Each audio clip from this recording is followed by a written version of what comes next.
This guy is out of control. Hey everyone, I'm Abbey Sharp. Welcome to Abby's Kitchen.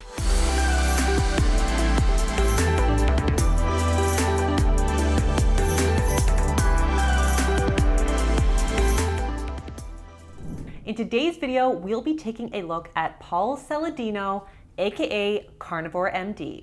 But first, let me tell you about my sponsor, Seed, and take you along with me on my nighttime routine. So when it's time to unwind for bed, I put my phone onto nighttime mode and I try to avoid any screens or blue light. Instead, I try to read a book or like a low commitment magazine until my eyes start to get tired. Then I will, of course, wash my face and put on my face cream or oil or whatever, brush my teeth, and then I'll take my medications, supplements, and my symbiotic. So I use Seed's DS01 Daily Symbiotic. I like Seed's DS01 because you get both a pre and a probiotic that contains 24 clinically and scientifically studied probiotic strains and a plant-based, non-fermenting prebiotic. The way they've engineered their 2-in-1 capsule ensures 100% delivery of the probiotic to your colon so that you'll really reap the benefits. Seed's DS01 supports beyond gut health. Think things like heart health, skin health, gut immune function, and so much more. Most probiotics actually end up dying in your stomach acid, so if you've taken a probiotic before and felt no difference, it's likely because it just wasn't surviving the harsh environments of our GI tract. But Seed is different in this regard. I also really like that they're sustainably delivered every month, so you get a refillable glass jar with your first purchase, and the monthly refills are delivered in compostable, biodegradable, and recyclable packaging. So if you want to check out Seed yourself, you can get 15% off of your first month's supply of Seed's DS01 Daily Symbiotic by clicking the link in the description and using my code Abby at checkout. And you can pause the screen or look at my description to check out my disclaimer, including a trigger warning to those with current or previous experiences with disordered eating. So as always, please feel free to skip this video if it's not supportive to your journey. And if you are not already subscribed, hit that subscribe button and follow me over on TikTok and Instagram at Abby's Kitchen. So you may recognize our friend Paul as that shirtless dude on TikTok wandering around the grocery aisles and making you fear legitimately every ingredient in your favorite foods. Look at me, I'm shaking in my little space boots. You know, the guy I called out right here. All of your chips, all of these chips, seed oils. How can you avoid this? Well, good thing you don't actually have to. Otherwise, you may have seen him on YouTube or heard him on a random podcast claiming that a heavy meat diet can reverse chronic disease because vegetables are, in his words, toxic. Now, before I put Paul's carnivore claims to the test, let's first take a wee look at what he eats in a day. I'm gonna show you guys what I eat and when I eat throughout the day. It's 6 a.m. I'm about to get a surf in. This is my breakfast. I'm breaking the overnight fast. It's small, a little bit of goat's milk kefir, mango, and a shot of honey, and off to surf. So I gotta say, this actually caught me by surprise. I mean, this morning meal provides a solid 80 grams of carbohydrates with not a rasher of bacon, sausage, or an egg in sight. But according to Paul, he initially started on a strict meat-only carnivore diet, but experienced electrolyte imbalances causing severe heart palpitations and muscle cramps, which I assume were not so fun. I'm surprised a medical doctor wouldn't have predicted that outcome ahead of time, but I'm definitely glad he figured it out. But sodium and potassium imbalances are actually quite common in restrictive diets like this. The body needs a minimum of 500 milligrams of sodium per day just to function. And you would need a minimum of 2 pounds of meat a day just to squeak by.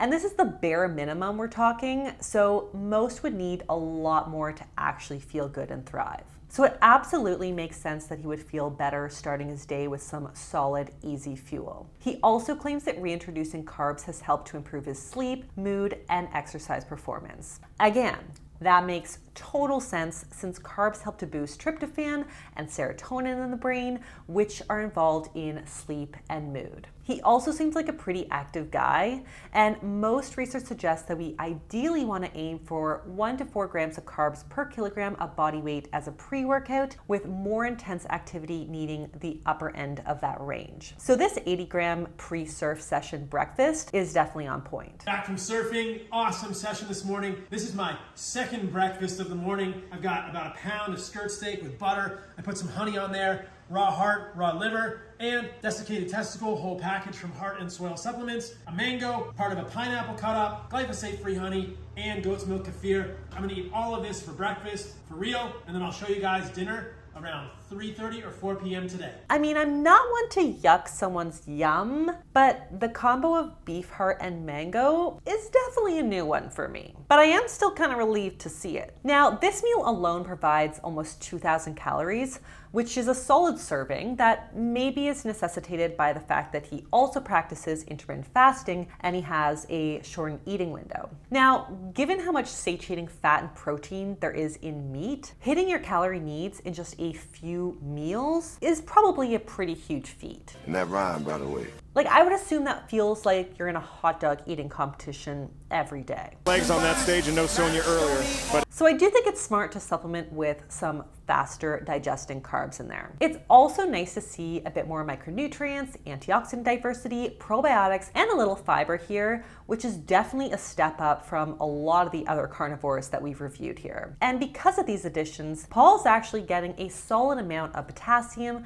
vitamin C, A, and calcium, plus almost 30 grams of fiber, which are key nutrients that most carnivores tend to miss. So it does seem like he's done his homework and figured out the easiest way to meet his needs. My dinner, it's the same as my breakfast. I never get sick of this. Meat, organs, fruit, honey, raw dairy. It's 4 p.m. I've been eating since 6 a.m. I'm gonna finish this meal by 5 p.m. That's a 13-hour fast and an 11-hour eating window. This is how I do it every day. Now, dinner is apparently pretty much the exact same meal and ends by around 4 p.m. So we're basically getting mega doses of protein in 2 large sittings per day. The problem with this is that we know the body can only utilize so much protein for muscle protein synthesis per sitting. So usually in the neighborhood of 20 to 40 grams, depending on your body size and muscle capacity. It's still good energy, but most people would have better uptake and efficiency spreading that protein over several more meals. The other challenge with this diet is that it provides 3 times the saturated fat maximum recommended by major authorities. Now, as I discussed in my video right here, the evidence on saturated fats is very controversial and mixed. Yet we do know that high intakes of saturated fat from red meat specifically increases the production of trimethylamine and oxide, which is associated with an increased risk of heart disease. So while we still need more conclusive evidence on the impact of saturated fats as a whole, I do think it's best that we err on the side of caution on the red meat front. And this isn't even touching on the environmental impacts, which is a reason enough to cut back or avoid. Now, with all that said, let's move on to some of the common claims that Paul makes about the carnivore diet. Claim number 1, vegetables are toxic. Why would you eat plant leaves and stems and roots and seeds? These are the most highly defended parts of plants. They put defense chemicals in those parts of plants. Things like oxalates, lectins, saponins, digestive enzyme inhibitors like tannins. These are gonna mess up your digestion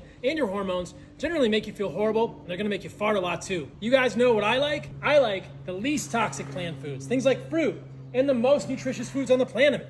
Animal, meat, and organs. So this is a super strange health concern in my opinion, especially for this guy. You wanna know what else has tannins? Bananas and mangoes, both of which appear to be a staple in Paul's diet, as he claims to consume 2 to 3 mangoes and 5 to 6 bananas every day. Some fruits like kiwis, raspberries, and oranges also contain oxalates. So his argument that fruits are the least toxic plant foods because they don't contain these defense chemicals doesn't really stack up and is totally contradictory in his case. Saponins and lectins, on the other hand, are primarily contained in things like legumes, grains, and some vegetables, but are these compounds really a cause for concern? Well, it's true that anti-nutrients in some plant-based foods do in fact reduce the absorption of some vitamins and minerals. But research suggests that anti-nutrients are really not a major threat to our health. For example, when it comes to lectins, the biggest culprit is raw, uncooked beans. And that threat is significantly diminished simply by cooking. I'm not sure about you, but I don't recall the last time that I had a raw, dried kidney bean salad. So that argument kind of always feels like a bit of a stretch. As for tannins, the major concern here is that they may inhibit iron absorption, but research suggests that the amounts present in foods aren't really high enough to significantly impact iron absorption in folks with healthy iron levels. And those with iron deficiency may simply want to avoid consuming tannins alongside their iron-rich foods or supplements. And then there's oxalates, which we know can impact the absorption of calcium. However, research suggests that the general population can safely consume oxalates with no issues, and a low oxalate diet would only be indicated for folks who are prone to developing kidney stones. Not to mention, oxalate content can also be effectively reduced through cooking. Lastly, even though saponins are considered natural pesticides to ward off predators, we don't see the same risk for humans through food. More importantly than debunking these anti-veg myths is to reinforce what you're missing out on if you cut them out. For example, tannins are actually a rich source of antioxidants and contain anti-inflammatory properties. Saponins contain cholesterol-lowering properties, are high in antioxidants, reduce inflammation, and may even inhibit cancer cell growth. Foods rich in oxalates are also often a good source of vitamin C, which actually helps to boost the absorption of iron. And don't forget that plant foods are rich in fiber. So remember, we don't eat nutrients. We eat food, and food is a lot more than the sum of its parts. When we focus on what components we need to cut out, we miss the forest from the trees. But anyway, I also need to point out that the study he cited to support all of his claims looked at the concentration of unique plant-based compounds from broccoli and kale and its potential to negatively impact the thyroid. And even this study that Paul himself cited concluded that regular consumption of these vegetables is unlikely to cause any adverse effect. So that's kind of some disappointing critical analysis from a healthcare professional like an MD. Sad. Which brings me to claim number 2. You apparently do not need vegetables for a healthy gut. There is no indication that fiber is beneficial for the gut in terms of inflammation or alpha diversity. People are just wrong. So the study that Paul cites here found that there was no change in the gut microbiome diversity with increased fiber intake, but researchers did find an increase with fermented foods. However, this conclusion does not suggest that fiber from vegetables is not beneficial for a healthy gut, or that it does not play a role in gut diversity. We have extensive research showing that fiber supports regularity and even helps to feed the gut bacteria by providing a source of prebiotics. Fiber also helps to lower cholesterol and regulate blood sugar levels. Also, we can't make a declarative conclusion from one study alone when the larger body of research suggests otherwise. For example, 2 large studies found that gut microbiome diversity was significantly associated with fiber intake. Another intervention study found that the composition of the gut microbiome changed by 8% after following a high fiber diet for just 2 weeks. We do tend to see the greatest increase in microbiome diversity when we're going from a low fiber diet to a high fiber diet, whereas folks who regularly consume fiber anyways are able to more or less maintain their gut diversity, likely explaining the unimpressive results in the study that Paul cited. Lastly, this brings us to claim number 3. The carnivore diet is anti-inflammatory. If you listen to the mainstream media, they'll tell you that meat is inflammatory. Bull. Nothing could be further from the truth. Most people realize that foods like cookies and brownies with seed oils and processed sugars are inflammatory. This is true. But did you know that even bread, wheat, can be inflammatory? Gluten contains lectins, which will disrupt the tight junctions of your gut and cause leaky gut. That will activate your immune system, and that is essentially what inflammation is. Also, even fewer people realize that plant leaves and vegetables, the roots, stems, leaves, and seeds of plants, contain defense chemicals, which can also trigger your immune system and lead to inflammation and the triggering of autoimmune conditions. My friend, it's not the media that tells us this, it's extensive scientific evidence. So to give you just a few examples of the anti-inflammatory properties of vegetables, broccoli is rich in the antioxidant sulforaphane, which has been shown to reduce inflammatory markers like cytokines and nuclear factor Cap B. Tomatoes are rich in lycopene, which has been shown to reduce inflammation, cardiovascular risk factors and also cancer mortality. Bell peppers contain antioxidants like vitamin C and quercetin, which have likewise been shown to have anti-inflammatory effects. And these 3 random vegetables are just the tip of the iceberg when it comes to the anti-inflammatory effects of plant-based foods. On the other hand, we also have got research showing that a high red meat intake is significantly associated with higher concentrations of inflammatory markers like C-reactive protein. And it's interesting that he brought up bread, because we actually do have research showing that high consumption of whole grain bread was actually related to lower levels of inflammation, whereas high consumption of red meat was likewise associated with higher levels of inflammation. However, the majority of the research does suggest that the inflammatory effects of red meat is more prevalent in folks with higher body fat. But regardless, even if you have a low body fat and consume a diet rich in red meat, there are still considerable health risks. For example, as I mentioned earlier, high intakes of red meat increases the production of trimethylamine N oxide,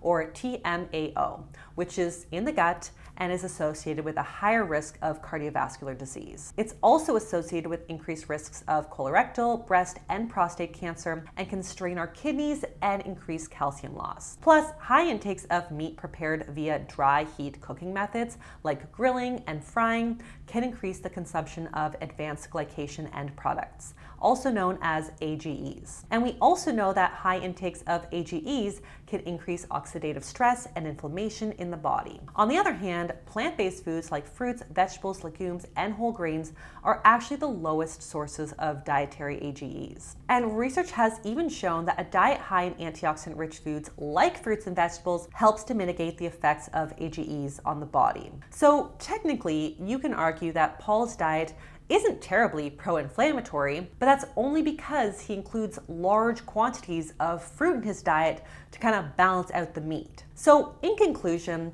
I have to throw Paul a bone because his animal-based diet is certainly not the worst that I've seen in the arena of carnivorism, but it's his content that riles me the up. His videos are rife with outlandish claims that are supported by cherry-picked, inconsistent research that's at odds with the literature at large. And it's honestly disappointing to see a medical doctor demonize something as obviously nutritious as vegetables. So if you take anything away from this, is to be careful whose nutrition advice you trust online. Not all professionals are evidence-based, and not all science is great science. I hope my content helps you think more critically whenever you can. So on that note, that's all that I have for you guys today. If you like this video, be sure to give it the thumbs up, leave me a comment below on who or what you'd like to see me review next, subscribe to the channel, and I'll see you next time on Abby's Kitchen. Bye!